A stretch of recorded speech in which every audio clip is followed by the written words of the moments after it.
In this lesson, we're going to start to talk about exact trig ratios of special angles. Before we can talk about what that even is and why it's important, let's talk about something called angles in standard position. So we're used to in grade 9 or 10 seeing angles, let's say in a triangle, or maybe we see an angle in some sort of angle puzzle and we're trying to figure out what they are.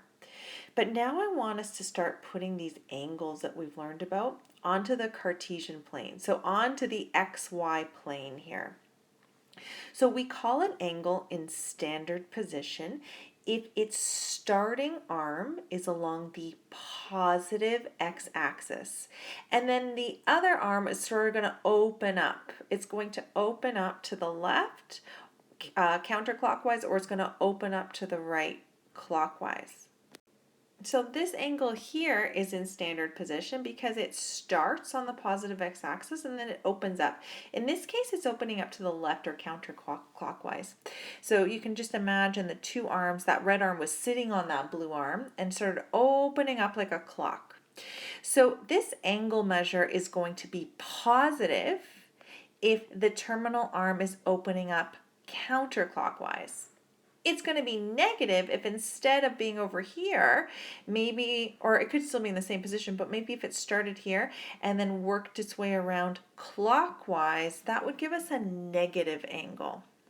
So one more time, if the arm opens up counterclockwise, it's going to give us a positive angle.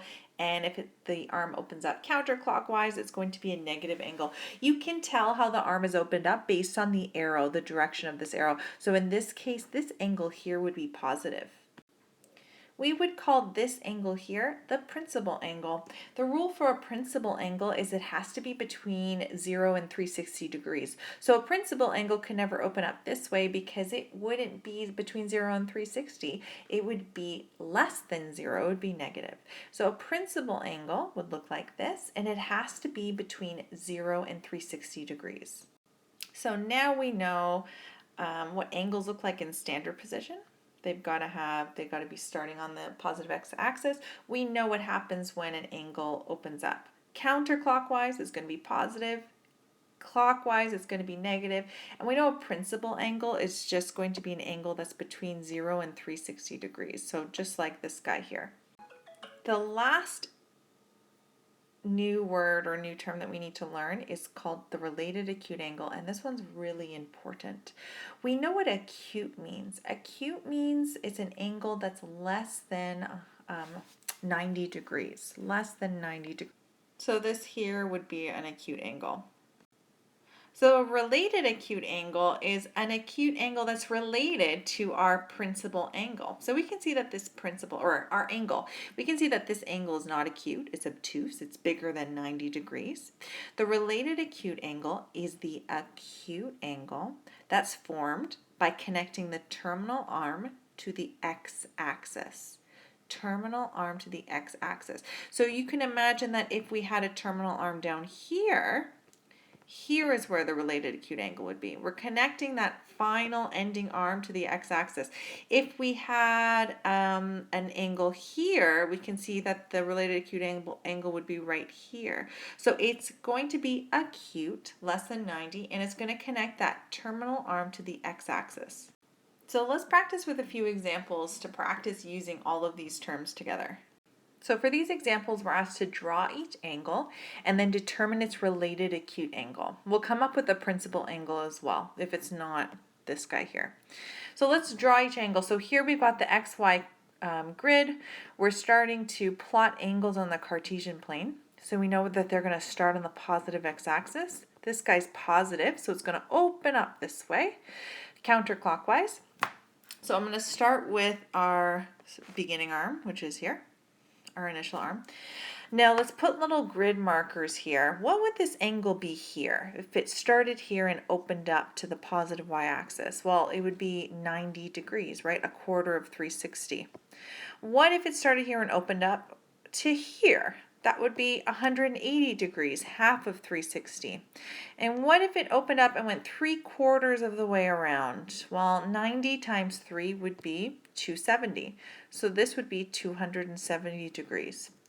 And we know that if it started on the positive x-axis and worked its way all the way around and back again, this would be 360 degrees. So this is 0 degrees and also 360 degrees. So now we can better sketch where 120 would be. We're not going to do this perfect with a protractor, but we know it's going to exist right here. Now, mathematicians came up with a way to reference this area of the Cartesian plane. They're called quadrants. So we call this one quadrant 1, and this one quadrant 2, this one quadrant 3, and this one quadrant 4. We go in the order that we would rotate this angle around in the positive direction. So we know that 120 degrees has to be in quadrant 2 because it's between 90 and 180. So I'm just going to draw an angle there, approximately between 90 and 180, it doesn't matter where. So just to show that this is the principal angle, we typically use, or you can use anything you want, but it's common to see theta being used as our principal angle. So I'm going to put theta is equal to 120. So there we've drawn it. Now we got to come up with the related acute angle. Remember that it's the angle that's formed between the final arm and the x-axis, not the y-axis. This is not a thing. It's the x-axis. So we typically call it beta. Okay, not always, but here we go. We're gonna call it beta. So how to come up with the angle measure for beta? We're just gonna logically figure out what does this have to be. Just a little bit of problem solving. Just think back to grade 9 doing these angle puzzles. We know this whole degree measure from here to here would be 180. And we know from here to here is 120. So how do you come up with this guy right here? We're just gonna do 180 minus 120. And so our related acute angle measure will be 60 degrees. This might seem silly to you. Why are we coming up with a related acute angle? It is incredibly important in calculations and things we're going to do moving forward. So just trust me, we need to understand how to find the related acute angle. Let's try another example. How about for 200 degrees? Which quadrant would this land in? I've already added my little quadrant markers here. 200 is in between 180 and 270. So this would be in quadrant 1, 2, 3. It's got to be somewhere in quadrant 3. So it's starting here. It's going to end somewhere here. And I'm going to do my arrow to show that this is the angle, rotation. So we know that our principal angle is going to be 200 degrees. We know it's a principal angle because principal angles are between 0 and 360, and which that falls. And our related acute angle is going to be from that terminal arm to the x-axis, whatever that angle is. So right here, and it's got to be acute, which it is. How can we come up with a related acute angle here? Can we figure it out?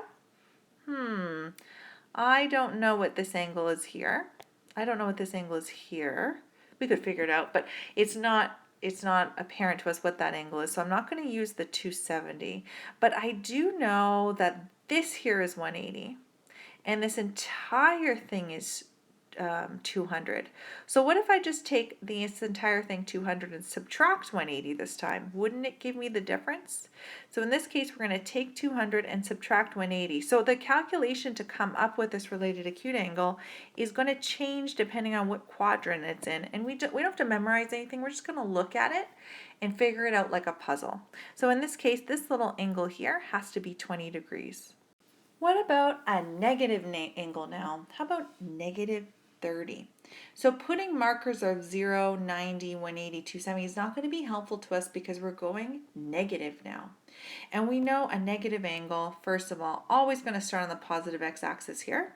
Negative angle means we're going to move this way, clockwise. So this measure here ends up being negative 30 degrees. Sorry, what am I saying? Negative 30 degrees. Negative 90 degrees. So this guy here is going to be negative 90 degrees. So 90 degrees in the negative direction. This is going to be 180, and this guy up here is going to be negative 270.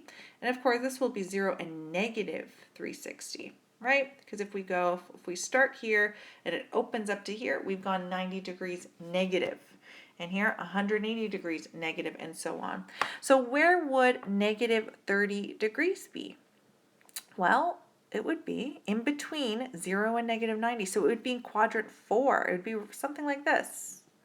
And then here's our angle. So our angle is negative 30 degrees. It's asking us for the related acute angle. Let's also find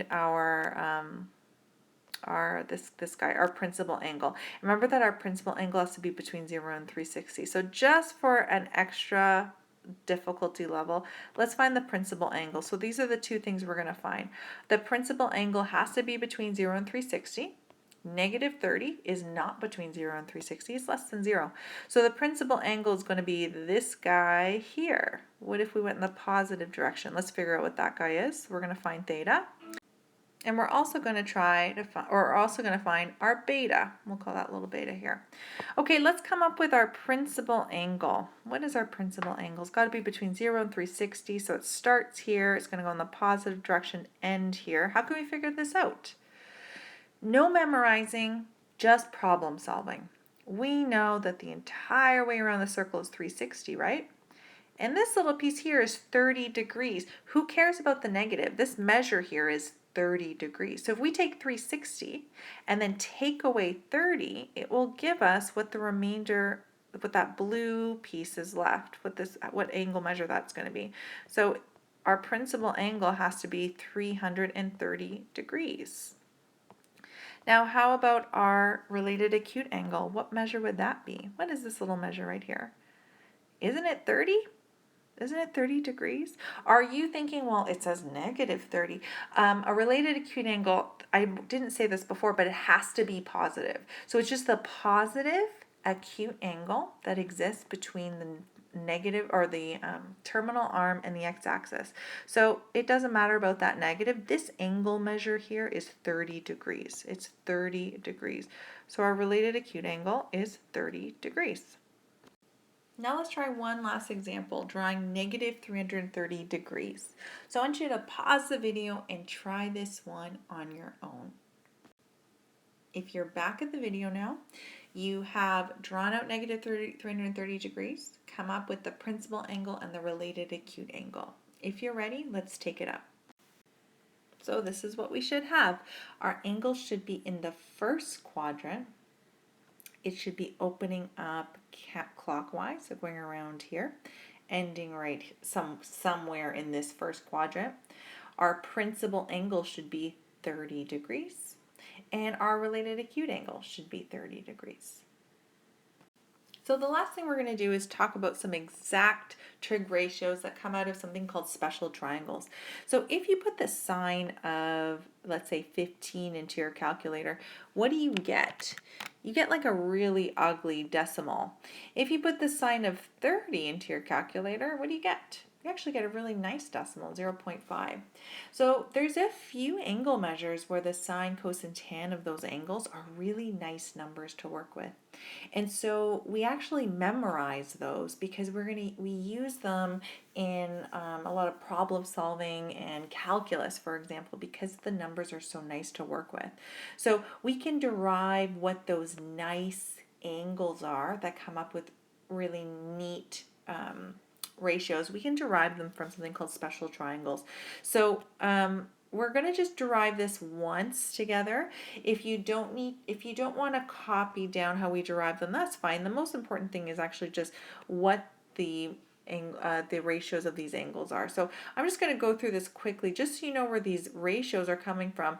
So I told you that the sine of 30 in our calculator comes up as 0.5. Let's figure out where that comes from. So the instructions say begin with an equilateral triangle with side length 2. So I'm just going to write 2, 2, and 2 here. And then it says now split it in half to make two right angled triangles. So I'm going to cut it in half. We're going to make two right angled triangles. So now this length, if we're just looking at one triangle, is just 1. So I'm going to sort of put all the angles that we need to here, or the side lengths here. We know that this guy is 2, this guy is 1. We don't know what this length is. No, it's not 2. We actually have to use the Pythagorean theorem here. And if you do use the Pythagorean theorem here, you find out that this side length here is root 3. So if you do a squared plus b squared equals c squared, so 2 squared minus 1 squared is going to be 3 because 4 minus 1 is 3. So that's how we get root 3, just using the Pythagorean theorem. Now let's figure out what these angle measures are. So that's not something I put up here. So let's put the angles in here. We know that in an equilateral triangle, all the angles are 60 degrees, because if we just take 180 divided by 3, we get 60 degrees. So if I were to transfer these angles up here to down here, we know that this guy is 60 degrees. 60 degrees. And we know up here, because I split it, it should be 30 degrees. And we know that this guy's 90 degrees. So this makes sense. 90 plus 30 plus 60, that makes 180. This root 3 we just came up with, you could just do the Pythagorean theorem quickly. Again, a squared plus b squared equals c squared. We know what c squared is. We know what a squared is. Just solve for b squared and we get root 3. So this is our first special triangle. So from this triangle, we can come up with the sine, cos, and tan of both 30 and 60. So those are two of our special angles that we know the exact ratios for. So not a decimal, but exact number. So let's do 30. Sine of 30 is going to be opposite over hypotenuse. It's going to be 1/2. And isn't that what our calculator said? When you put in sine of 30 into the calculator, didn't it come up 0.5? That's where it's coming from. Let's do the cos of 30. We know that's going to be adjacent over hypotenuse. So we're going to do root 3 over 2. And now let's do 60. Sine of 60 is going to be opposite over hypotenuse, so root 3 over 2. And our cos of 60 is going to be adjacent, which is down here, adjacent over hypotenuse, which is 2, so 1 over 2. So we can see that the ratios of 30 and 60, they're totally related. So sine of 30 is the cos of 60, cos of 30 is the sine of 60. And it's because they come from the same triangle. Let's derive one more special angle. There's 3 of them. So we can see it's going to be 45. How do we come up with it? By the way, you could put the cos of 30 into your calculator, and your calculator might actually give this to you exactly, or it will give you a decimal version of that. So you can go ahead and try it. So let's try to come up with our last angle. We'll just follow these instructions. It says start with a square of side length 1. So we know that each of these are 1. And then it says down here, split the square into 2 triangles and solve the triangle. So I'm going to split it here. Okay, what angle is this? We know that's 90. This was 90. So what are these little angles now? They're going to be 45. So those are going to be 45 degrees now. That's where the 45 comes from. And how about this guy here? We just need to calculate what that hypotenuse is, and we're just going to use the Pythagorean theorem for that. So we got a squared, we've got a squared plus b squared equals c squared. So 1 squared plus 1 squared, that's going to be 2, and if we square root it, it's going to be root 2. So if we fill this in here, this side length is going to be root 2. This is going to be 1, this is going to be 1, and this is going to be 45 degrees. So now we've come up with a third angle that we can find the exact ratios for sine and cos and tan. So sine of 45 is going to be 1 over root 2. 1 over root 2. And that's because if we take this 45 degrees, and we go opposite over hypotenuse, it's 1 over root 2. Same as if we use this 45, it would still be 1 over root 2. How about cos 45? Cos is going to be adjacent over hypotenuse, so it's also going to be 1 over root 2. Let's also, while we're here, let's do tan of 45. What's tan going to be? It's going to be opposite over adjacent. So we have opposite over adjacent. We got 1 over 1. It's actually going to be 1. And while we're here, let's also do the tan of 60 and 30. So we're just going to do the tan of 30 degrees and the tan of 60 degrees, just so that we have them all together. So the tan of 30 is going to be opposite over adjacent. So it's going to be 1 over root 3. And the tan of 60 is going to be, again, opposite over adjacent. It's going to be root 3 over 1, so it's just going to be root 3. So it looks like these are, you're going to have to memorize. there is a way to help you memorize it. It's a sort of like a graphic organizer. It's called the unit circle.